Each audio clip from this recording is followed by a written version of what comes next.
ఉందమ్మా వందా నాకు ఎంత కొద్దిగా పాలు పొగబెట్టాడే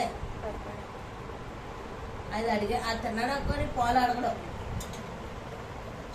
ఓ పూట ఎక్కువ ఒక పూట ఎందాకనే ఇందరాలు వచ్చింది. అన్నాను ఎక్కువైపోతుంది అలాగ ఉండాలి బాగా అలాగా తినలేడే పాలు మీద అయితేనే